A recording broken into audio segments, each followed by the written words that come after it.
সন্তানকে যদি কোরআন শিক্ষা দেন, রাসূল বলেন যে কোরআন পড়লো অতঃপর কোরআনটাকে মুখস্থ করে নিল, আল্লাহ পাক রব্বুল আলামিন বলেন আদখালাহুল্লাহুল জান্নাহ, আল্লাহ পাক রব্বুল আলামিন ওই বান্দাটাকে জান্নাত দান করবে। বলেন না সুবহানাল্লাহ। আপনার সন্তানকে যদি কোরআনটা শিখান, সেই সন্তান জান্নাতি হয়ে যাবে।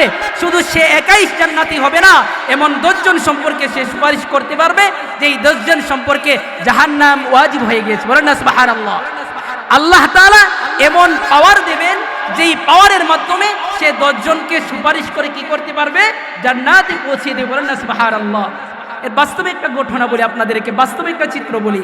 দেখবেন দুনিয়ার ভূপৃষ্ঠে আপনার বাবা, আপনার ভাই, আপনার পাড়া প্রতিবেশী একজন যদি মনে করেন কোর্টের উকিল হয় অথবা যে জজ ব্যারিস্টার হয়, তখন দেখা যায় আপনার নামে মামলা থাকলে, আপনার নামে জেলে যাওয়ার পরোয়ানা যদি জারি থাকে, তখন সে কি করে সুপারিশের মাধ্যমে আপনার ওই যেই খালাস করে দেওয়া হয়, অর্থাৎ আপনি জেলে যাবেন, জেল থেকে সে বের করার ব্যবস্থা করে দেয়। কি দেয় না? জেল থেকে বের হওয়ার ব্যবস্থা করে দেয়। কেননা তার মূল জায়গাতে তার কি আছে, হাত আছে, যেটার মাধ্যমে সুপারিশের মাধ্যমে সে কি করবে, আপনার মামলাকে সে খালাস করে দেবে। এরকম না অবস্থাটা? এবার বুঝেন, আপনার সন্তানকে যদি আপনি কোরআন শিখান, কাল হাসরের ময়দানে যখন ফেরেশতা যখন এসে আপনাকে জাহান্নামে ফেলে দেওয়ার চেষ্টা করবে, ওই সময় আপনার সন্তান আপনার সম্মুখে দাঁড়িয়ে যাবে। বলেন না সুবহানাল্লাহ। আপনার সন্তান আপনার সম্মুখে দাঁড়িয়ে আপনাকে জাহান্নামী হওয়া সত্ত্বেও জান্নাতে প্রবেশ করিয়ে দেবে। বলেন না সুবহানাল্লাহ। ইন্নাল হামদুলিল্লাহ ওয়াসসালাতু ওয়াসসালামু আলা রাসূলিল্লাহ أما بعد فأعوذ بالله من الشيطان الرجيم بسم الله الرحمن الرحيم قال الله تعالى في كلامه المجيد يرفع الله الذين آمنوا منكم والذين أوتوا العلم درجات والله بما تعملون خبير قال النبي صلى الله عليه وسلم خيركم من تعلم القرآن وعلمه أو كما قال عليه الصلاة والسلام اللهم صل على محمد النبي الأمي وعلى آله وسلم تسليما أستغفر الله إن الله غفور رحيم أستغفر الله ربي من كل ذنب وأتوب إليه لا حول ولا قوة إلا بالله العلي العظيم আল খাইর বালিকিয়া হাফিজিয়া মাদ্রাসা ও নুরানি মাদ্রাসা ও শরীফপুর পশ্চিম উত্তর এলাকাবাসীর উদ্যোগে আজকের ইসলামী মহাসম্মেলনের সম্মানিত সভাপতি মণ্ডলী এবং দূর দূরান্ত থেকে আগত ইসলাম প্রিয়, কোরআন প্রিয় তাওহীদি জনতা এবং পর্দার আড়ালে অবস্থানরত আমার পর্দানিশীন মা ও বোনেরা, সর্বপ্রথম রব্বে কারিমের দরবারে শুকরিয়া জ্ঞাপন করছি, যেই রব্বে কারিম আমাদেরকে যখন মানুষগুলি বিভ্রান্তর দিকে, পথভ্রষ্টতার, পথ হারার দিকে হাঁটছে, ঠিক সেই মুহূর্তে ইসলামী সম্মেলনের ব্যবস্থা আমাদের জন্য করেছেন। এজন্য সকলেই শুকরিয়া আদায় করি, বলি আলহামদুলিল্লাহ। প্রিয় হাজিরিন, আপনারা হয়তো সাস্টলে হোটেলে বসে সময় কাটাতে পারতেন, কিন্তু আজকে এমন একটা জান্নাতি বাগিচায় আসছেন, এই জান্নাতি বাগিচা সম্পর্কে রাসূল করিম সাল্লাল্লাহু আলাইহি সাল্লাম তিরমিজি শরীফের 3378 নম্বর হাদিসের মধ্যে বলেন, আন আবি হুরায়রা রাদিয়াল্লাহু আনহু قال عن ابي سعيد رضي الله عنه قال ما من قوم يذكر الله الا خفت بهم الملائكه وغشيتهم الرحمة ونزلت عليهم السكينة وذكرهم الله في من عنده। এই মজলিসটা সম্পর্কে রাসূল কি বলে জানেন? যে এই মজলিসে আল্লাহ এবং তার রাসূলকে নিয়ে আলোচনা করা হয়, রাসূল বলেন ইল্লা খাফফাত বিহিমুল মালাইকা, ওই মজলিসটাকে আল্লাহর নূরের তৈরি ফেরেশতারা বেষ্টন করে নেয়। বলেন না সুবহানাল্লাহ। ওয়া নাযালাত আলাইহিমুস সাকিনা, আর কি হয়, আল্লাহর পক্ষ থেকে সাকিনা অবতীর্ণ হতে থাকে। বলেন না সুবহানাল্লাহ। ওয়া যাকারাহুমুল্লাহু ফী মান ইনদাহু, এবং রব্বে কারীমের পক্ষ থেকে রব্বে কারীম নূরের তৈরি ফেরেশতাদের সঙ্গে তাদের সম্পর্কে আলোচনা করতে থাকে। বলেন না সুবহানাল্লাহ। প্রিয় হাজিরিন, এই মজলিসটার দাম অনেক বেশি। আপনারা অন্য জায়গায় সময় বিনষ্ট না করে এখানে আসছেন, আপনাদের ফাজাইল, আপনাদের ফজিলত অনেক বেশি। আল্লাহ রাসূল সাল্লাল্লাহু আলাইহি সাল্লাম তিরমিজি শরীফের 2891 নম্বর হাদিসে বলেন, আন আবি হুরায়রা রাদিয়াল্লাহু আনহু قال قال النبي صلى الله عليه وسلم ان سوره 30 ايه شفعت لرجل حتى غفر له وهي تبارك الذي بيده الملك। আল্লাহর নবী তিরমিজি শরীফের 2891 নম্বর হাদিসের মধ্যে বলেন, যেই বান্দা কুরআনুল কারীমে এমন একটা সূরা আছে যেই সূরাটার আয়াত হচ্ছে 30টা। কয়টা বলেন তো দেখি? 30টা আয়াত। 30 আয়াত বিশিষ্ট যেই সূরাটা, এই সূরাটা যদি কোনো বান্দা বান্দি পাঠ করে, আল্লাহ পাক রব্বুল আলামিন ওই বান্দাটাকে মাফ করে দেবে। বলেন না সুবহানাল্লাহ। আর এই সূরাটা কি? ওয়াহিয়া তাবারাকাল্লাযী বিয়াদিহিল মুলক। এই সূরাটাই হচ্ছে সূরায়ে মুলক। 30টা আয়াত বিশিষ্ট এই সূরা যদি আল্লাহর বান্দা বান্দি পড়ে, কন্টিনিউ সবসময় পড়তে থাকে, কবরের মাঝে যখন ফেরেশতা এসে তাকে প্রশ্ন উত্থাপিত করবে, তখন ফেরেশতার সঙ্গে ওই সূরাই বাদানুবাদ করতে থাকবে। বলেন না সুবহানাল্লাহ। কতক্ষণ পর্যন্ত বাদানুবাদ করবে? যতক্ষণ পর্যন্ত না ওই বান্দাটাকে মাফ করে জান্নাতে পৌঁছাবে এই সূরা, ততক্ষণ পর্যন্ত কিরামান কাতিবিন ফেরেশতার সঙ্গে এই সূরা বাদানুবাদ করতে থাকবে, তর্ক বিতর্ক করতে থাকবে। বলেন না সুবহানাল্লাহ।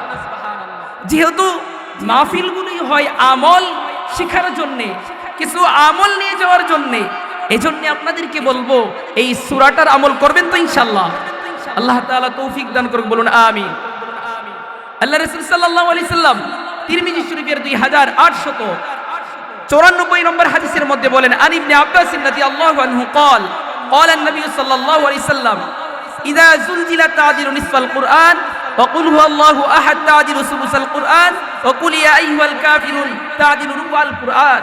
আল্লাহ রাসূল সাল্লাল্লাহু আলাইহি সাল্লাম তিরমিজি শরীফের 2894 নম্বর হাদিসের মধ্যে বলেন, যেই বান্দা সূরাতুল জিলজাল 99 নম্বর সূরা 30 নম্বর পারার 20 নম্বর পৃষ্ঠার এই সূরাটা দুইবার পাঠ করবে, গোটা কোরআন খতম করলে যেই সওয়াব আল্লাহ তাআলা তার আমলনামায় সেই সওয়াব দান করবে। বলেন না সুবহানাল্লাহ। এরপরে বলেন, ওয়াকুল হুয়াল্লাহু আহাদ তা'দিলু সুলুসাল কুরআন। যেই আল্লাহর বান্দা বান্দি সূরা ইখলাস কুল হুয়াল্লাহু আহাদ আল্লাহুস সামাদ লাম ইয়ালিদ ওয়া লাম ইউলাদ ওয়া লাম ইয়াকুল লাহু কুফুয়ান আহাদ, এই সূরাটা 3 বার পাঠ করবে, আল্লাহ পাক রব্বুল আলামিন ওই বান্দার আমলনামায় গোটা কোরআন খতমের সওয়াব দান করবে। বলেন না সুবহানাল্লাহ। এরপরে রাসূল বলেন, ওয়াকুল ইয়া আইয়ুহাল কাফিরুন তা'দিলু রুবাল কুরআন, এবং সূরা কাফিরুন যেই বান্দা বান্দি 4 বার পাঠ করবে, আল্লাহ তাআলা গোটা কোরআন খতমের সওয়াব দান করবে। বলেন না সুবহানাল্লাহ। প্রিয় হাজিরিন, এগুলো তো মূলত আমল নেওয়ার জন্য। আল্লাহ রাসূল সাল্লাল্লাহু আলাইহি সাল্লাম তিরমিজি শরীফের 3397 নম্বর হাদিসের মধ্যে বলেন, আন আবি সাঈদ রাদিয়াল্লাহু আনহু قال من قال حين يأوي إلى فراشه أستغفر الله الذي لا إله إلا هو الحي القيوم وأتوب إليه 3 مرات غفر الله ذنوبه وإن كانت مثل زبد البحر وإن كانت عدد ورق الشجر وإن كانت عدد رمل عاجل وإن كانت عدد أيام الدنيا। রাসূল করিম সাল্লাল্লাহু আলাইহি সাল্লাম তিরমিজি শরীফের 3397 নম্বর হাদিসে বলেন, যেই আল্লাহর বান্দা বান্দি বিছানায় গিয়ে আস্তাগফিরুল্লাহাল্লাযী লা ইলাহা ইল্লা হুয়াল হাইয়ুল কাইয়্যুম ওয়া আতুবু ইলাইহি 3 মাররাত 3 বার পাঠ করবে, গফরাল্লাহু যুনুবাহু, আল্লাহ তার পিছনের সমস্ত গুনাহ maaf করে দেবে। বলেন না সুবহানাল্লাহ। এরপরে বলেন, ওয়া ইন কানাত আদাদা ওয়ারাকিশ শাজার ওয়া ইন কানাত মিসলা জাবাদিল বাহর, তার গুনাহটা কতটুকু পরিমাণ হলে maaf করবে? সমুদ্রের ফেনা পরিমাণ হলেও আল্লাহ maaf করে দেবে। বলেন না সুবহানাল্লাহ। এরপরে রাসূল বলেন, ওয়া ইন কানাত আদাদা আইয়ামিদ দুনিয়া ওয়া ইন কানাত আদাদা ওয়ারাকিশ শাজার, গোটা পৃথিবীতে যত বৃক্ষরাজি আছে সমস্ত বৃক্ষরাজির পাতা পরিমাণ গুনাহ হলেও আল্লাহ মাফ করে দেবে, সুবহানাল্লাহ। এরপরে বলেন ওয়া ইন কানাত আদাদা আইয়ামিদ দুনিয়া, এরপরে বলতেছেন যে আলাজ নামক বিখ্যাত বালুকা রাশি সম পরিমাণ গুনাহ হলেও আল্লাহ মাফ করে দেবে। পরিশেষে বলেন ওয়া ইন কানাত আদাদা আইয়ামিদ দুনিয়া, গোটা দুনিয়া কিয়ামত পর্যন্ত যত দিন রাত আসবে ওই দিন রাত সম পরিমাণ গুনাহ হলেও আল্লাহ মাফ করে দিবে, বলেন না সুবহানাল্লাহ। আল্লাহ রাসূল সাল্লাল্লাহু আলাইহি সাল্লাম আরেক হাদিসের মধ্যে উজুর সূচনাতে উজুর শুরুতে যে বান্দা বিসমিল্লাহি ওয়াল হামদুলিল্লাহ পড়বে, হযরত আবু হুরায়রা থেকে বর্ণিত আল মুজামুস সগীরের 196 নম্বর হাদিস, আন আবি হুরায়রা রাদিয়াল্লাহু আনহু قال قال النبي صلى الله عليه وسلم يا أبا هريرة إذا توضأت فقل بسم الله والحمد لله فإن حفظتك لا تستريح تكتب لك الحسنات حتى تحدث من ذلك الوضوء। গুরুত্বপূর্ণ কথা, মা বোনেরা যাদের কর্ণকুহরে কথাগুলি পৌঁছছে এবং যুবক ভাইয়েরা বয়োবৃদ্ধ বাবারা যাদের কর্ণকুহরে এই কথাগুলি পৌঁছছে, আমলের নিয়তে শুনেন। রাসূল বলেন হে আবা হুরাইরা, হে আবু হুরাইরা, ইযা তাওয়াদ্দাতা ফাকুল বিসমিল্লাহি ওয়াল হামদুলিল্লাহ, হে আবু হুরাইরা তুমি যখন ওযু শুরু করবে তখন বিসমিল্লাহি ওয়াল হামদুলিল্লাহ বলবে। বলেন তো দেখি দোয়াটা অনেক বড় নাকি শোনা মাত্র আপনাদের মুখস্থ হয়ে গেছে? বিসমিল্লাহি ওয়াল হামদুলিল্লাহ। রাসূল কারীম সাল্লাল্লাহু আলাইহি সাল্লাম বলেন ফাইন্না হাফাযাতাকা লা তাস্তারিহু তাকতুবু লাকাল হাসানাত হাত্তা তুহদিসা মিন যালিকাল ওযু। সরকারে কায়নাত বলেন হে আবু হুরাইরা, যদি উজুর সূচনাতে উজুর শুরুতে তুমি বিসমিল্লাহি ওয়াল হামদুলিল্লাহ পড়ে নাও, তাহলে যতক্ষণ পর্যন্ত তুমি উজু রাখবা, তুমি সুবহানাল্লাহ বলো নাই, আলহামদুলিল্লাহ বলো নাই, আল্লাহু আকবার বলো নাই, কোরআন তেলাওয়াত করো নাই, নফল নামাজ পড়ো নাই, ফরজ নামাজ পড়ো নাই, বাট শুধু বিসমিল্লাহি ওয়াল হামদুলিল্লাহ উজুর শুরুতে পড়েছো, যতক্ষণ পর্যন্ত তুমি উজুটা রাখবে ততক্ষণ পর্যন্ত আল্লাহর তৈরি নূরের ফেরেশতারা তোমার আমল নামায় অবিরাম নেকি লিখতে থাকবে, বলেন না সুবহানাল্লাহ। তাহলে অনেক ফজিলত না হাদিসটা, অনেক গুরুত্বপূর্ণ বিষয়। দেখেন আপনারা যিনারা শুনেছেন বিসমিল্লাহি ওয়াল হামদুলিল্লাহ, এটা শোনা মাত্র আপনাদের মুখস্থ হয়ে গেছে। এখন থেকে যদি আপনারা কন্টিনিউ সবসময় আমল করতে থাকেন, হতে পারে এটার উসিলা করে আল্লাহ কি করতে পারে, মাফ করতে পারে। রব্বুল আলামিন মানুষের মনের অবস্থা দেখে। প্রিয় হাজিরিন, এটা যেহেতু মাদ্রাসা সংক্রান্ত মাহফিল, ইসলামী সম্মেলন, সেই বিষয়ে কিছু কথা বলার চেষ্টা করব। প্রিয় হাজিরিন, আমার তেলাওয়াতকৃত আয়াত ইলমের ফাজাইল সম্পর্কে আল্লাহ তাআলা কি বলতেছেন শুনেন। আমার তেলাওয়াতকৃত আয়াত হচ্ছে সূরা মুজাদালা 58 নম্বর সূরা 28 নম্বর পারার 2 নম্বর পৃষ্ঠার 11 নম্বর আয়াতে বলেন ইয়ারফাইল্লাহু আল্লাযীনা আমানু মিনকুম ওয়াল্লাযীনা উতুল ইলমা দারাজাত। রব্বে কারীম বলেন তোমাদের থেকে যাদেরকে ইলম দেওয়া হয়েছে এবং তোমাদের থেকে যারা ঈমান এনেছে এবং ইলম যাদেরকে দেওয়া হয়েছে, রব বলেন তাদের মর্যাদা বাড়িয়ে দিবে, বলেন না সুবহানাল্লাহ। এটা কার কথা? রবের কথা। এজন্যই তো দেখেন না যেই সমস্ত লোক উলামায়ে কেরামকে দীর্ঘ 15 বছর নির্যাতনের স্টিম রুলার চালিয়েছিল, আল্লাহ পাক রব্বুল আলামিন ওই সমস্ত মানুষগুলোকে দিন শেষে লাঞ্ছিত অপমানিত করেছে। অন্যদিকে যে আলেমদেরকে অপমান করেছিল, আজ সেই আলেমদের মর্যাদা আল্লাহ বাড়িয়ে দিয়েছে, বলেন না সুবহানাল্লাহ। বলেন তো দেখি আলেমদের মর্যাদা আল্লাহ বাড়িয়ে দেয় নাই? বাড়িয়ে দিয়েছে। অন্যদিকে যারা আলেমদেরকে নিয়ে কুৎসা রটিয়েছিল, আলেমদেরকে অপমান করার চেষ্টা করেছিল, তাদেরকে লাঞ্ছিত অপমানিত করেছে। প্রিয় হাজিরিন, ইলম, কুরআন এগুলো অনেক দামি। প্রিয় হাজিরিন, আল্লাহ তাআলা সূরা আনকাবুত 29 নম্বর সূরা 20 নম্বর পারার 20 নম্বর পৃষ্ঠার 43 নম্বর আয়াতে বলেন ওয়া তিলকাল আমসালু নাদিবুহা লিন-নাস ওয়া মা ইয়াকিলুহা ইল্লাল আলিমুন। আল্লাহ পাক বলেন এই সমস্ত দৃষ্টান্ত আমি মানুষদেরকে দিয়ে থাকি, ওয়া মা ইয়াকিলুহা ইল্লাল আলিমুন, কেবলমাত্র যারা জ্ঞানী তারাই সেটা বুঝতে পারে, বলেন না সুবহানাল্লাহ। আল্লাহ পাক রব্বুল আলামিন সূরাতুন নামল 27 নম্বর সূরা 19 নম্বর পারার 16 নম্বর পৃষ্ঠার 15 নম্বর আয়াতে বলেন ওয়ালাকাদ আতাইনা দাউদা ওয়া সুলাইমানা ইলমা ওয়া ক্বালা আলহামদুলিল্লাহিল্লাযী ফাদ্দালানা আলা কাসীরিন মিন ইবাদিহিল মুমিনিন। আল্লাহ পাক বলেন আমি নবী দাউদ এবং সুলাইমানকে ইলম দান করলাম। পরিশেষে তারা কি বলল? ওয়া ক্বালা আলহামদুলিল্লাহিল্লাযী ফাদ্দালানা আলা কাসীরিন মিন ইবাদিহিল মুমিনিন। তারা উভয়ে আল্লাহ পাকের প্রশংসা করলো যে রব মুমিনদের অধিকাংশ মুমিন বান্দাদের উপর আমাদেরকে শ্রেষ্ঠত্ব দান করেছে। বলেন না সুবহানাল্লাহ। প্রিয় হাজিরিন, আল্লাহ পাক রব্বুল আলামিন সূরা আলাক 96 নম্বর সূরা 30 নম্বর পারার 18 নম্বর পৃষ্ঠায় প্রথম দিকে বলেন ইকরা বিসমি রাব্বিকাল্লাযী খলাক। হে নবী করিম সাল্লাল্লাহু আলাইহি সাল্লাম, আপনি পড়েন আপনার প্রভুর নামে। বলেন না সুবহানাল্লাহ। কার নামে পড়তে বলেছেন? রবের নামে পড়তে বলেছেন। এবার বলেন তো দেখি, রবের নামের পড়ার সূচনা হয় কো থেকে? স্কুল, কলেজ, ইউনিভার্সিটিতে, নাকি এই আল খাইর বালিকা হাফিজিয়া ও নুরানি মাদ্রাসাতে? বলেন তো দেখি। আল খাইর হাফিজিয়া, আল খাইর বালিকা হাফিজিয়া মাদ্রাসাতে, এই ধরনের মাদারিসে কওমিয়াতে আল্লাহর নামে পড়ার সূচনা হয়।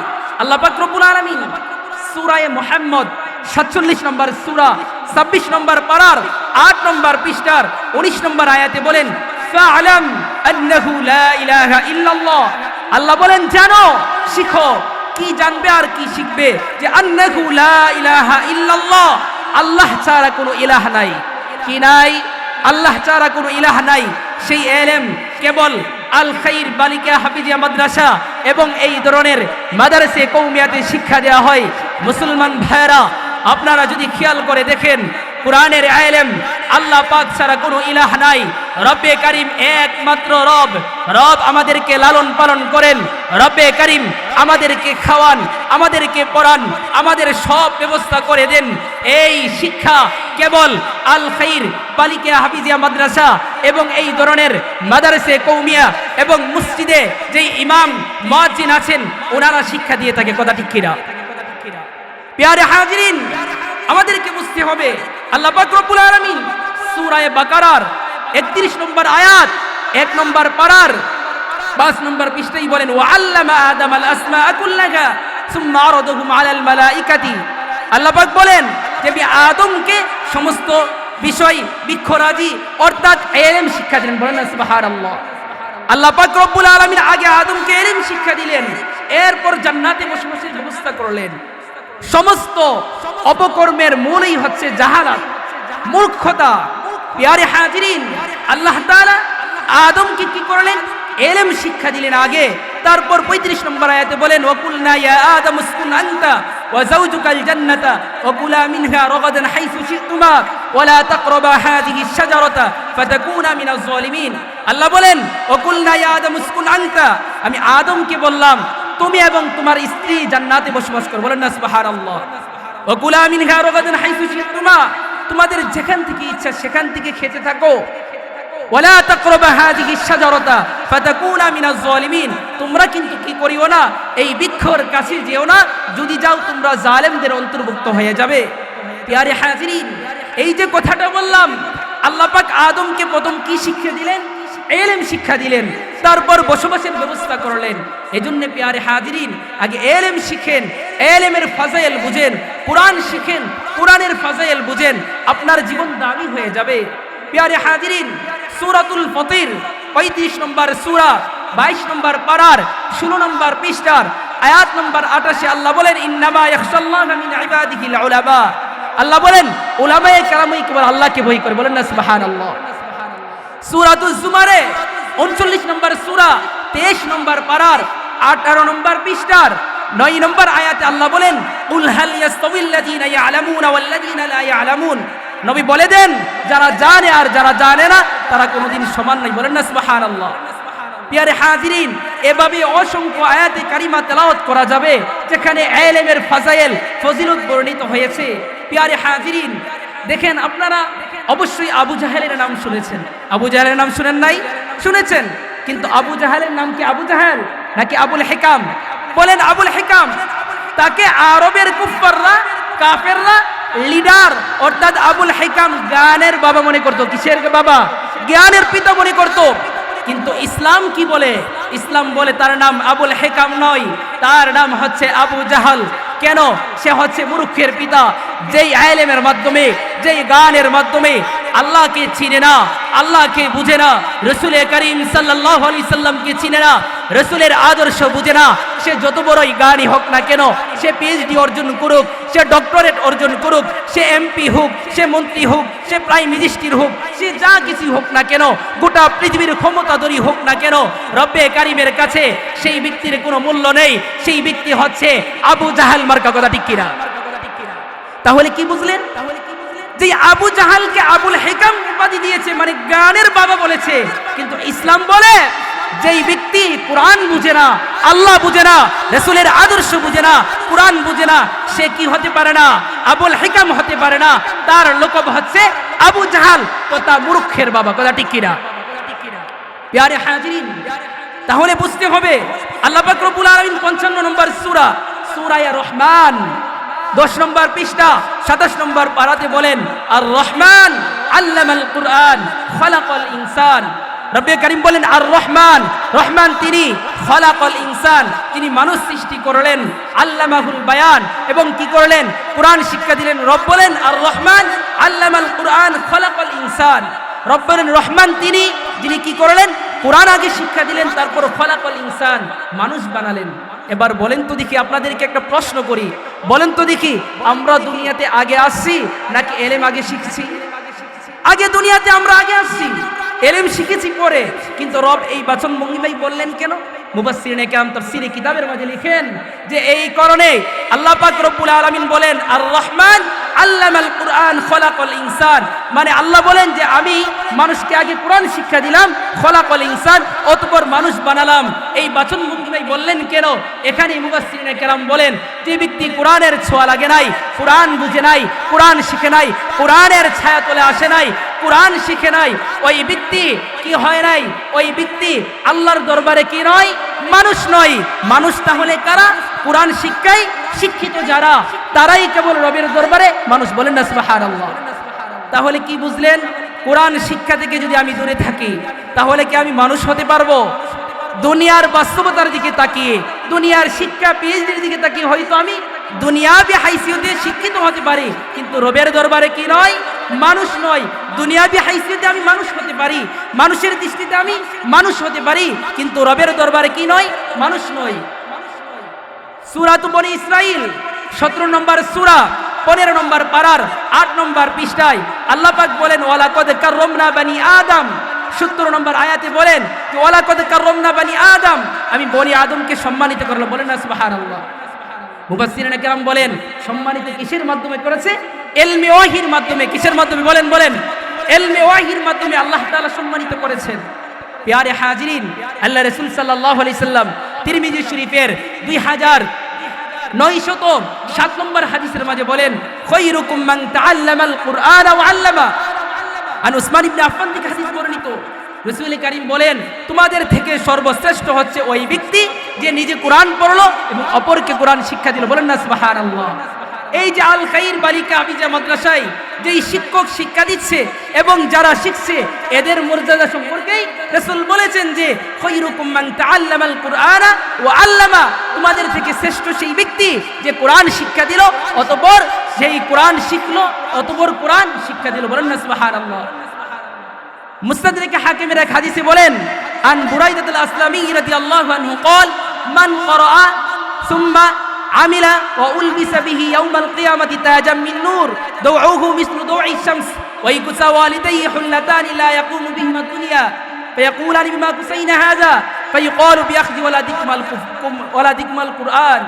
রাসূল করিম সাল্লাল্লাহু আলাইহি সাল্লাম বলেন, ভালো করে খেয়াল করেন শরীফপুরের যুবকরা, বয়োবৃদ্ধ বাবারা, পর্দানিশীন মা বোনেরা, ভালো করে খেয়াল করে দেখেন। রাসূল করিম সাল্লাল্লাহু আলাইহি সাল্লাম বলেন যে ব্যক্তি কোরআন পড়লো অতঃপর কোরআনের উপর আমল করলো, রাসূল করিম সাল্লাল্লাহু আলাইহি সাল্লাম বলেন কাল হাসরের ময়দানে ওই বান্দার মাথায় নূরের মুকুট পরিধান করিয়ে দিবেন। বলেন না সুবহানাল্লাহ। শুধু তাই নয়, শুধু তাই নয়, ওই বান্দার যিনি কোরআন শিখলো, কোরআনের উপর আমল করলো, ওই বান্দার মাথায় নূরের মুকুট পরিয়ে ক্ষান্ত থাকবে না, বরং ওই বান্দার মাতা পিতাকেও এমন 2 জোড়া পোশাক পরিধান করানো হবে যেই 2 জোড়া পোশাকের সম্মুখে গোটা দুনিয়ার কোনো বস্তু টিকতে পারে না। বলেন না সুবহানাল্লাহ। ওয়া ইয়াকুসা ওয়ালিদাইহি হুল্লাতান লা ইয়াকুমু বিহিমা দুনিয়া ফায়াকুলান ইম্মা কুসাইনা হাযা, মাতা পিতা বলবে অবাক হয়ে, আমাদেরকে কেন এই পোশাক পরিধান করানো হয়েছে, সম্মানের এই পোশাক কেন পরিধান করানো হয়েছে? ফায়াকুলু বিআখযি ওয়ালাদিকুমাল কুরআন, রাসূল কারীম বলেন যে তোমাদের সন্তান দিগণকে কোরআন শিক্ষা দেওয়ার কারণে আজকে তোমাদেরকে দামি পোশাক পরিধান করানো হয়েছে। বলেন না সুবহানাল্লাহ। তাহলে কি বুঝলেন? দুনিয়াতে হয়তো আলেম হওয়ার কারণে, আলেমা হওয়ার কারণে হয়তো আপনাদেরকে কি দিতে পারছে না, টাকা পয়সা অর্থ করি, ব্যাংক ব্যালেন্সের ব্যবস্থা মা বাবার জন্য করতে পারছে না, টাকা পয়সা বেশি দিতে পারছে না। কিন্তু মনে রাখবেন, দুনিয়ার গোটা পৃথিবীর দুনিয়া এমন দুইটা জোড়া পোশাক পরিধান করানো হবে কাল হাসরের ময়দানে, হাজার হাজার কোটি কোটি মানুষের সম্মুখে। সেদিন আপনারা বলবেন, হায় রে, সন্তানটাকে কেন মাদ্রাসে কওমিয়ায় ভর্তি করালাম না, সন্তানকে কেন কোরআন পড়ালাম না, সন্তানকে কেন হাফেজা, সন্তানকে কেন হাফেজ বানালাম না, সন্তানকে কেন আলেমা, সন্তানকে কেন আলেম বানালাম না। আফসোস করবেন প্রিয় হাজিরিন। এজন্য আজকে বলে যাচ্ছি, আপনার সন্তানকে কোরআনের মাদ্রাসায় ভর্তি করান, আল খাইর বালিকা হাফিজা মাদ্রাসায় ভর্তি করান। এই ধরনের মাদ্রাসে কওমিয়া যেখানে পাবেন সেখানে ভর্তি করান। আপনার সন্তান কোরআন শিখবে, আপনার মর্যাদা দুনিয়াতেও আল্লাহ বাড়িয়ে দেবেন, আখিরাতেও বাড়িয়ে দেবেন। বলেন না সুবহানাল্লাহ।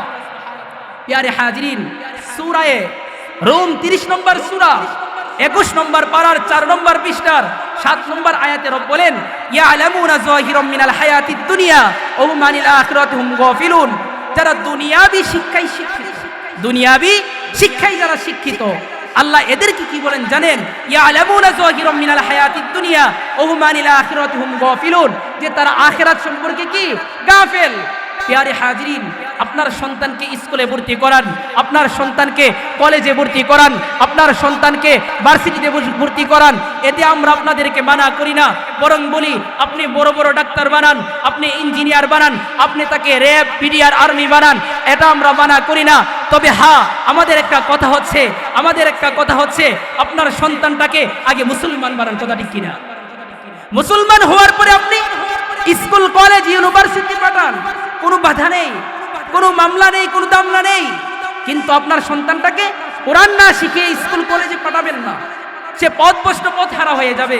দেখবেন স্কুল কলেজ ইউনিভার্সিটির দেয়ালে লেখা থাকে শিক্ষা জাতির মেরুদণ্ড। আমি বলি হ্যাঁ, কথা সত্য, বিনা শর্তে নয়, শর্ত সাপেক্ষে।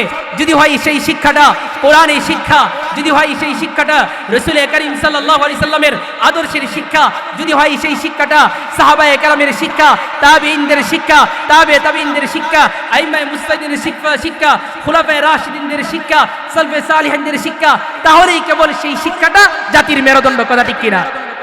আর যেই শিক্ষার মাধ্যমে আল্লাহ চিনে না, আল্লাহকে নিয়ে কটাক্ষ করে, তসলিমা নাস্তির নেই, নাস্তিক মুরতাদ হয়, সেই শিক্ষা কোনোদিন জাতির মেরুদণ্ড নয়, বরং সেই শিক্ষা হচ্ছে জাতির মেরুদণ্ড ভেঙে ফেলার শিক্ষা। কথা ঠিক কিনা? প্রিয় হাজিরিন, আমাদেরকে কথাগুলি বুঝতে হবে, আমাদেরকে খেয়াল করে কথা শুনতে হবে। যেই কথাটা বলতেছিলাম, আল্লাহ রাসূল সাল্লাল্লাহু আলাইহি সাল্লাম তিরমিজি শরীফের 2905 নম্বর হাদিসের মাঝে বলেন, আন আলী ইবনে আবি তালিব রাদিয়াল্লাহু আনহু قال قال النبي صلى الله عليه وسلم من قرأ القرآن واستظهره فأحل حلاله وحرم حرامه أدخله الله الجنة وشفعه في 10 من أهل بيته وجبت له النار। সন্তানকে যদি কোরআন শিক্ষা দেন, রাসূল বলেন যে কোরআন পড়লো অথবা কোরআনটাকে মুখস্থ করে নিল, আল্লাহ পাক রব্বুল আলামিন বলেন আদখালাহুল্লাহুল জান্নাহ, আল্লাহ পাক রব্বুল আলামিন ওই বান্দাটাকে জান্নাত দান করবে। বলেন না সুবহানাল্লাহ। আপনার সন্তানকে যদি কোরআনটা শিখান, সেই সন্তান জান্নাতি হয়ে যাবে। শুধু সে একাই জান্নাতি হবে না, এমন 10 জন সম্পর্কে সে সুপারিশ করতে পারবে যে এই 10 জন সম্পর্কে জাহান্নাম ওয়াজিব হয়ে গেছে। বলেন না সুবহানাল্লাহ। আল্লাহ তাআলা এমন পাওয়ার দেবেন যেই পাওয়ারের মাধ্যমে সে 10 জনকে সুপারিশ করে কি করতে পারবে? জান্নাতে পৌঁছে দেবে। বলেন না সুবহানাল্লাহ। এর বাস্তবে একটা ঘটনা বলি আপনাদেরকে, বাস্তবে একটা চিত্র বলি। দেখবেন দুনিয়ার ভূপৃষ্ঠে আপনার বাবা, আপনার ভাই, আপনার পাড়া প্রতিবেশী একজন যদি মনে করেন কোর্টের উকিল হয় অথবা যে জজ ব্যারিস্টার হয়, তখন দেখা যায় আপনার নামে মামলা থাকলে, আপনার নামে জেলে যাওয়ার পরোয়ানা যদি জারি থাকে, তখন সে কি করে? সুপারিশের মাধ্যমে আপনার ওই যে খালাস করে দেওয়া হয়, অর্থাৎ আপনি জেলে যাবেন, জেল থেকে সে বের করার ব্যবস্থা করে দিয়ে কি দেয় না? জেল থেকে বের হওয়ার ব্যবস্থা করে দেই, কেননা তার মূল জায়গাতে তার কি আছে, হাত আছে, যেটার মাধ্যমে সুপারিশের মাধ্যমে সে কি করবে, আপনার মামলাকে সে খালাস করে দেবে। এরকম না অবস্থাটা? এবার বুঝেন, আপনার সন্তানকে যদি আপনি কোরআন শিখান, কাল হাসরের ময়দানে যখন ফেরেশতা যখন এসে আপনাকে জাহান্নামে ফেলে দেওয়ার চেষ্টা করবে, ওই সময় আপনার সন্তান আপনার সম্মুখে দাঁড়িয়ে যাবে। বলেন না সুবহানাল্লাহ। আপনার সন্তান আপনার সম্মুখে দাঁড়িয়ে আপনাকে জাহান্নামী হওয়া সত্ত্বেও জান্নাতে প্রবেশ করিয়ে দেবে। বলেন না সুবহানাল্লাহ। এজন্য আসুন কোরআন শিখান, কোরআন বুঝান। প্রিয় হাজিরিন, ভালো করে কথা বুঝবেন। আজ দেখা যায় ইসলামের দুশমনরা, কোরআনের দুশমনরা আল্লাহ এবং রাসূলকে নিয়ে কটূক্তি করে। শুনে দেখেন না, আল্লাহ তাআলা কালামুল্লাহ শরীফের মাঝে বলেন, সূরা লুকমান 31 নম্বর সূরা, 31 নম্বর সূরা, 21 নম্বর পারার 6 নম্বর পৃষ্ঠায় গান বাদ্যকে স্পষ্ট করে আল্লাহ হারাম করে দিয়েছে। আল্লাহ পাক বলেন, ওয়া মিনান নাসি মান ইয়াশতারি লাহওয়াল হাদিসি লিয়ুদিল্লা আন সাবিলিল্লাহি বিগাইরি ইলম ওয়া ইয়াত্তাখিযুহা হুজওয়া উলাইকা লাহুম আযাবুম মুহিন। আল্লাহ পাক রব্বুল আলামিন এই স্পষ্ট করে বলেন, মানুষের মাঝে কতক মানুষ এমন আছে যারা কি করে, কথার খেলা, লাহওয়াল হাদিস, গান বাদ্য, অশ্লীল বেলাল্লাপনা ক্রয় করে নিয়ে আসে, ওয়াত্তাখিযুহা হুজওয়া, তারা কি করে, কোরআনকে ঠাট্টা রূপে গ্রহণ করে। বলেন না নাউযুবিল্লাহি মিন যালিক। আল্লাহ বলেন, ওয়ালা উলাইকা লাহুম আযাবুম মুহিন, তাদের জন্য রয়েছে লাঞ্ছনাকর শাস্তি, বঞ্চনাকর শাস্তি। বলেন না নাউযুবিল্লাহি মিন যালিক। প্রিয় হাজিরিন, এই আয়াত কখন অবতীর্ণ হয়েছে? 31 নম্বর সূরা, সূরা লুকমানের 6 নম্বর আয়াত। লাওয়াল হাদিসের ব্যাখ্যায় ইবনে মাসউদ রাদিয়াল্লাহু তাআলা আনহু বলেন, এখানে গান বাদ্য বোঝানো হয়েছে। কি বোঝানো হয়েছে? গান বাদ্য বোঝানো হয়েছে। প্রিয় হাজিরিন, এই আয়াত কখন অবতীর্ণ হয়েছে? রাসূল করিম সাল্লাল্লাহু আলাইহি সাল্লাম যখন এরকম ভাবে কোরআনের তালিমের মাধ্যমে, কোরআন বুঝানোর মাধ্যমে কাফেরদেরকে ইসলামের রাহে আসার চেষ্টা করলেন, ইসলামের ছায়াতলে আসার জন্য চেষ্টা করতে লাগলেন, কোরআনের বাণী শুনিয়ে, তখন নজর ইবনে হারিস নামক এক কুলাঙ্গার আরবের মাঝে ছিল। সে বিশাল বড় এক ব্যবসায়িক ছিল। সে চিন্তা করে দেখলো, হাই রে, আমি একজন নেতা, আমি একজন মাতব্বর, আমি একজন প্রভাবশালী লোক, এখন অন্যদিকে দেখি হুজুর কি করে, কোরআনের কথা শুনিয়ে ইসলামের রাহে নিয়ে যাচ্ছে, কোরআনের কথা শুনিয়ে জান্নাতের রাহে নিয়ে যাচ্ছে। সে তেলবেগুনে জ্বলে উঠল। কি করলো? তেলবেগুনে জ্বলে উঠলো। আজও দেখবেন এক শ্রেণীর প্রভাবশালী লোকেরা, এক শ্রেণীর এমপি মন্ত্রীরা, তারাও কি করে, কোরআনের কথা শুনলে তাদের চুলকানি শুরু হয়ে যায়, অ্যালার্জি শুরু হয়ে যায়। আছে কি নাই বলেন তো দেখি? আছে। এরা চিন্তা করে, হাই রে, যদি উলামায়ে কেরাম সত্য সঠিক কথাগুলো বলে ফেলে, তাহলে তো আমাদের যেই ক্ষমতা, আমরা যেরকম ভাবে গান বাদ্য, গায়ক গায়িকার মাধ্যমে আমাদের দলভুক্ত রাখি, সেটা কি করতে পারবো না, রাখতে পারবো না। এই জন্য ওরাও কি করে, উলামায়ে কেরাম সম্পর্কে বদ ধারণা এবং জাতিকে বিভ্রান্তকর বোঝানোর চেষ্টা করে। কি করে না বলেন? করে। প্রিয় হাজিরিন, যেই কথাটা বলতেছিলাম, রাসূল করিম সাল্লাল্লাহু আলাইহি সাল্লামের জমানার কথা, যে রাসূল করিম সাল্লাল্লাহু আলাইহি সাল্লাম কোরআনের মাধ্যমে যখন যুবকদেরকে ইসলামের রাহে নিয়ে আসার চেষ্টা করতে লাগলেন, তখন কি করলো, ওই সময়ের কুলাঙ্গার নজর বিন হারিস, সে বিভিন্ন দেশ থেকে, সে রোম কিংবা পারস্য দেশ থেকে কি করলো, একটা গায়িকা কিনে নিয়ে আসলো। বলেন না নাউযুবিল্লাহি মিন যালিক। জোরে বলেন নাউযুবিল্লাহি মিন যালিক। সে এর মাধ্যমে ওই গায়িকার এনে বলল যে, দেখো মুহাম্মদ সাল্লাল্লাহু আলাইহি সাল্লাম তোমাদেরকে আজ সামুদ জাতির ঘটনা শোনাই, তোমরা আমার কাছে আসো, আমার দলে আসো, এখানে আসলে তোমরা নাচ দেখতে পারবে, কনসার্ট দেখতে পারবে। বলেন না নাউযুবিল্লাহি মিন যালিক। এই বলে যেই মানুষগুলি ইসলামের রাহে আসতেছিল, তাদেরকে সে কিছুটা বিরত রাখলো। নাউযুবিল্লাহি মিন যালিক। তখন আল্লাহ পাক রব্বুল আলামিন চিরতরে গান বাদ্যকে হারাম করে এই আয়াত নাজিল করে দিলেন। বলেন না সুবহানাল্লাহ। আপনারা অবাক হবেন, বর্তমান সময়ে এক কুলাঙ্গারের নাম হচ্ছে আবুল সরকার। নামটা কি বলেন? আবুল সরকার। ওই আবুল সরকার আল্লাহকে নিয়ে কটূক্তি করেছে। বলেন না নাউযুবিল্লাহি মিন যালিক। সে সূরা নাসকে নিয়ে সে বলতেছে যে, কুল আউযু বিরাব্বিন নাস, মালিকিন নাস, ইলাহিন নাস, শুধু নাস আর নাস। বলেন না নাউযুবিল্লাহি মিন যালিক। কোরআনের অপব্যাখ্যা করে সে এখনো বেঁচে আছে। এর চেয়ে বড় দুঃখের বিষয় আর কি হতে পারে? প্রিয় হাজিরিন, আফসোসের সঙ্গে বলতে হয়, আল্লাহকে নিয়ে কটূক্তি করে যে কুলাঙ্গার, সে বেঁচে থাকার অধিকার কিভাবে রাখে? আরে যখন সে আল্লাহকে নিয়ে কটূক্তি করেছে, তখন তো তার বাংলাদেশের ভূপৃষ্ঠে, তখন তো সে গোটা পৃথিবীর ভূপৃষ্ঠে বেঁচে থাকার অধিকার হারিয়ে ফেলেছে। কিন্তু দুঃখের বিষয় হচ্ছে আমার বাবাকে নিয়ে যদি কেউ কটূক্তি করে, আমার মাকে নিয়ে যদি কেউ কটূক্তি করে, আমার ভাইকে নিয়ে যদি কেউ কটূক্তি করে, আমার দলকে নিয়ে যদি কেউ কটূক্তি করে, আমার নেতাকে নিয়ে যদি কেউ কটূক্তি করে, তখন দেখা যায় লাঠি সুতা অস্ত্র কলম নিয়ে ওই ব্যক্তির বিরুদ্ধে পেটা যুদ্ধ লেগে যায়। কথা ঠিক কিনা? অথচ উচিত ছিল যে আল্লাহ কিনে যেই কুলাঙ্গার কটূক্তি করেছে ওই কুলাঙ্গারকে বাংলার ভূপৃষ্ঠ থেকে মুছে ফেলা। কথা ঠিক কিনা? প্যারে হাজিরিন, আপনারা যারা যুবক আছেন অবশ্যই আপনারা ফুটবল খেলা দেখেছেন বা দেখে থাকবেন যে ফুটবল খেলার মাঝে যখন সাধারণ লং করে তখন তাকে কি করা হয়? হলুদ কার্ড দেওয়া হয়। কথা বলেন, কি করা হয়? হলুদ কার্ড দেওয়া হয়। কিন্তু তার ফাউলটা যখন শুধুমাত্র সাধারণ থাকে না, যখন তার ফাউলটা অনেক মারাত্মক হয়ে যায় তাকে হলুদ কার্ড দেওয়া হয় না, বরং তাকে লাল কার্ডের মাধ্যমে মাঠ থেকে চিরতরে বিদায়ী করে দেওয়া হয়। মুসলমান এখানে এসেই বুঝতে পারবেন যেই সমস্ত কুলাঙ্গার আল্লাহকে নিয়ে কটূক্তি করে, যেই সমস্ত নাস্তিকরা আবুল সরকার নামক কুলাঙ্গাররা আল্লাহকে নিয়ে কটূক্তি করে, রাসূলকে নিয়ে কটূক্তি করে, তখন তাকে শুধু হলুদ কার্ড দিলেই হবে না, তখন তাকে বাংলার ভূপৃষ্ঠে লাল কার্ডের মাধ্যমে চিরতরে তাকে মুছে ফেলতে হবে। কথা ঠিক কিনা? এজন্য আজকের এই মাহফিল থেকে ডক্টর ইউনূস সাহেবকে বলছি, অনতি বিলম্বে এই আবুল সরকার নামক কুলাঙ্গারকে ফাঁসির কাস্টে ঝুলান। কথা ঠিক কিনা? 18 কোটি মুসলমানের প্রাণের দাবি হচ্ছে ওই কুলাঙ্গারকে কি করা? ফাঁসির মঞ্চে ঝুলানো।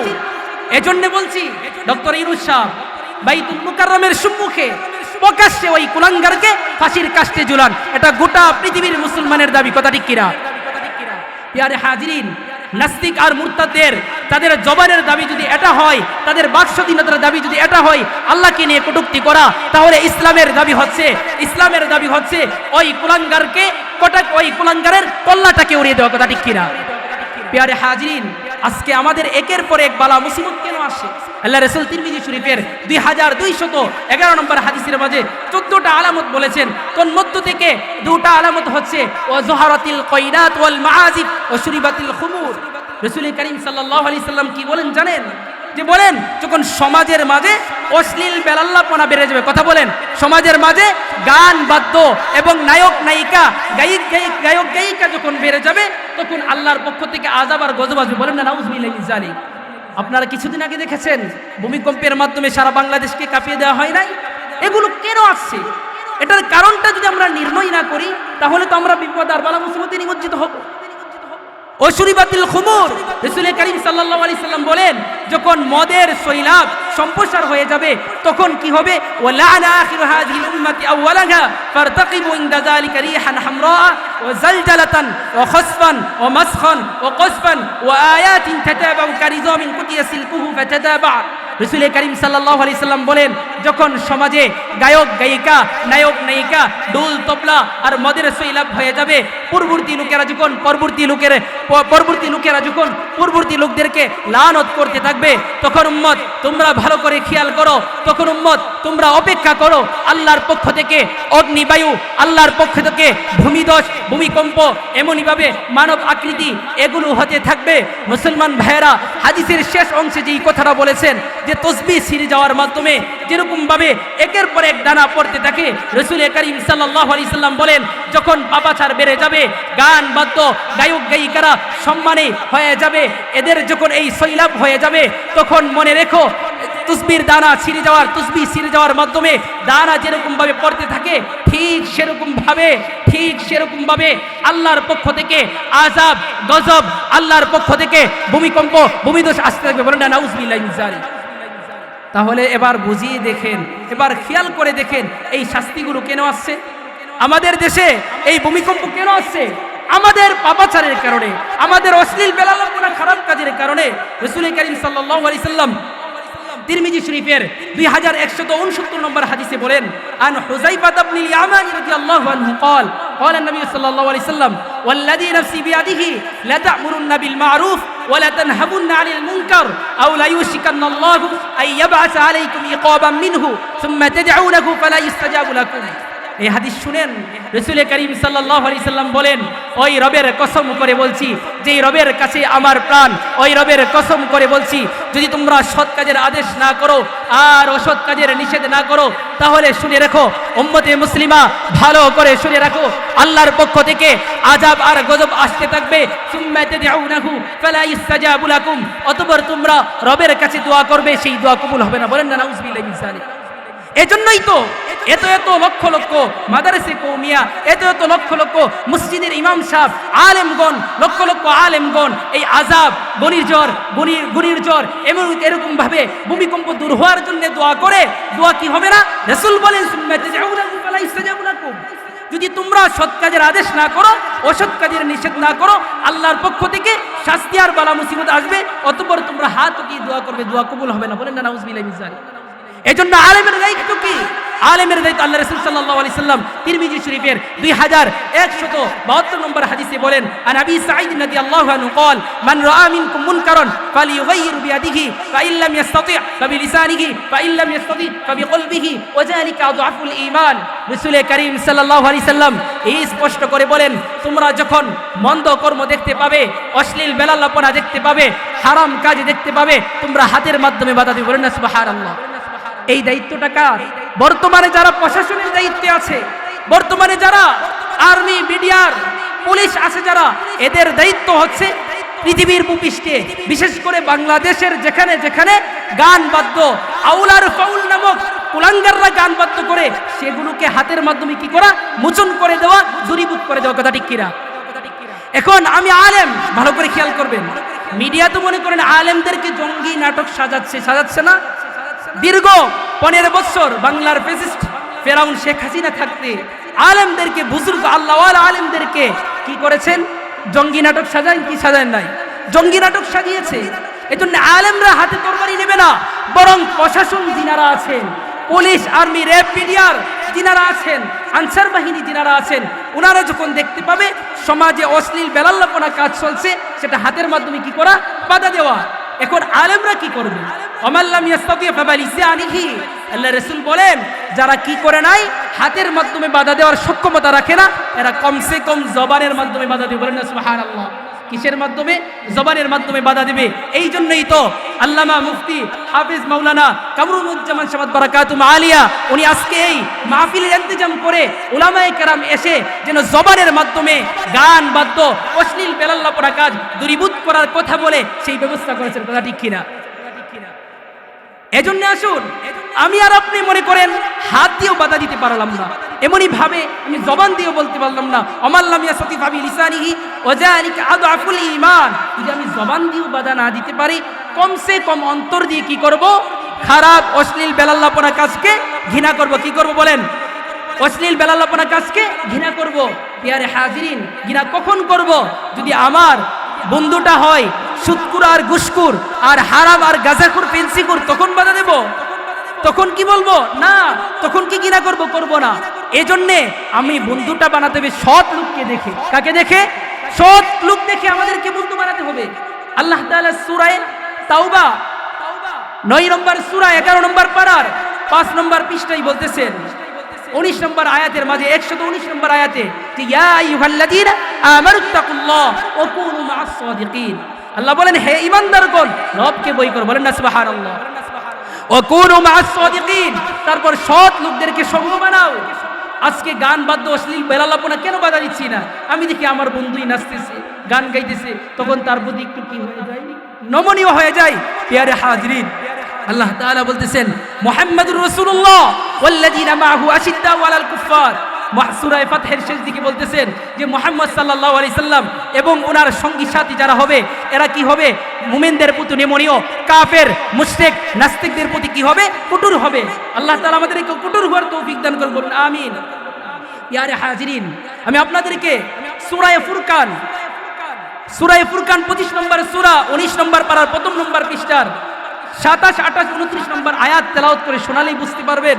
আল্লাহ পাক বলেন, ওয়া ইয়াউমা ইয়া'আদ্দু যালিমু আলা ইয়াদাইহি ইয়াকুলু ইয়া লাইতানি ইত্তাখাযতু মা'আর রাসূলি সাবিলা ইয়া ওয়াইলাতা লাইতানি লাম আত্তাখিয ফুলানান খলিলা লাকাদ আদাল্লানি আনি যিকরি বা'দা ইয জা'আনি ওয়া কানা আশ-শাইতানু লিল ইনসানি খাযুলা। আল্লাহ পাক রব্বুল আলামিন এই আয়াতগুলি কখন অবতীর্ণ করেছেন ভালো করে খেয়াল করেন। উকবা বিন আবু মুইত এর বন্ধু ছিল উবাই বিন খালফ, ভালো করে খেয়াল করবেন। উকবা ইবনে আবু মুইতের বন্ধু কে ছিল? উবাই বিন খালফ ছিল।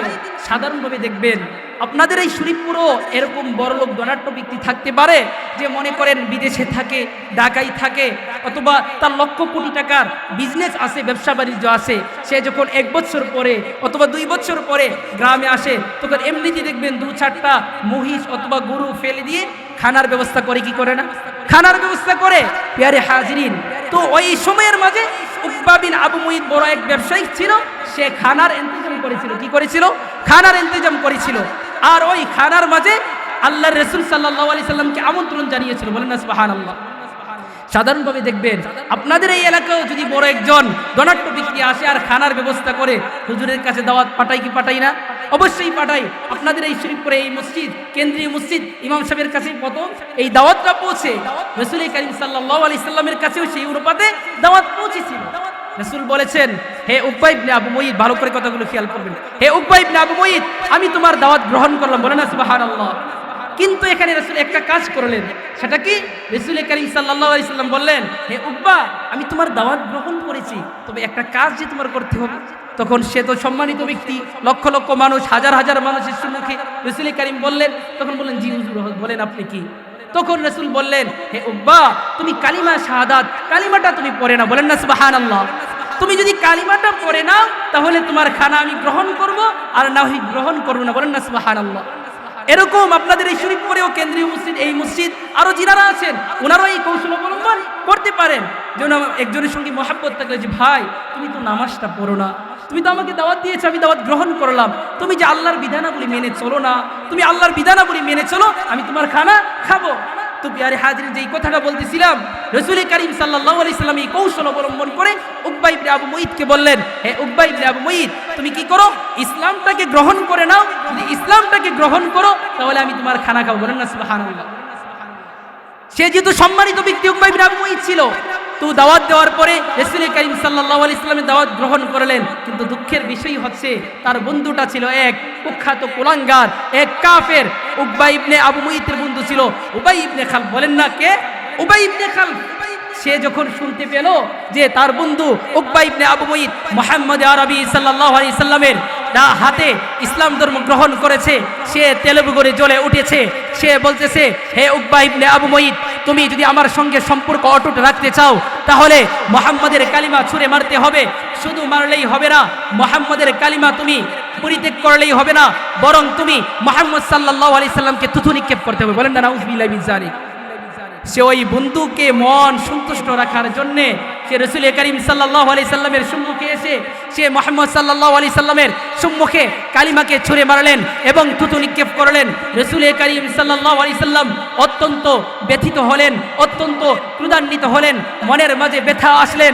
আল্লাহ পাক রব্বুল আলামিন সূরা ফুরকান 25 নম্বর সূরা 19 নম্বর পারার এই 26, 27, 28, 29 নম্বর আয়াত নাজিল করে বলেন, ওয়ায়াউমা ইয়া'আদু যালিমু আলা ইয়াদাইহি ইয়াকুলু ইয়া লাইতানি ইত্তাখাযতু মা'আর রাসূলি সাবিলা। কাল হাশরের ময়দানে, ভালো করে খেয়াল করেন শরীফপুরের মুসলমান, হে যুবক, হে যুবতী, হে বয়োবৃদ্ধ বাবারা, ভালো করে খেয়াল করেন। রাসূল করিম সাল্লাল্লাহু আলাইহি সাল্লামকে যখন কষ্ট দিলেন, আল্লাহ পাক রব্বুল আলামিন সূরা ফুরকানের 27, 28, 29 নম্বর আয়াত নাজিল করে বললেন, ওয়ায়াউমা ইয়া'আদু যালিমু আলা ইয়াদাইহি ইয়াকুলু ইয়া লাইতানি ইত্তাখাযতু মা'আর রাসূলি সাবিলা। কাল হাশরের ময়দানে উকবা ইবনে আবু মুইত হাতের আঙ্গুল কামড়াবে আর বলবে, হায় আফসোস, ইয়া ওয়াইলাতা লাইতানি লাম আত্তাখিদ ফুলানান খলিলা। যদি আমি মুহাম্মদ আরবি সাল্লাল্লাহু আলাইহি সাল্লামের দ্বীনের দাওয়াতটাকে গ্রহণ করে নিতাম, ইসলামটাকে গ্রহণ করে নিতাম, আজকে আমার এই অবস্থা হতো না। বলেন না সুবহানাল্লাহ।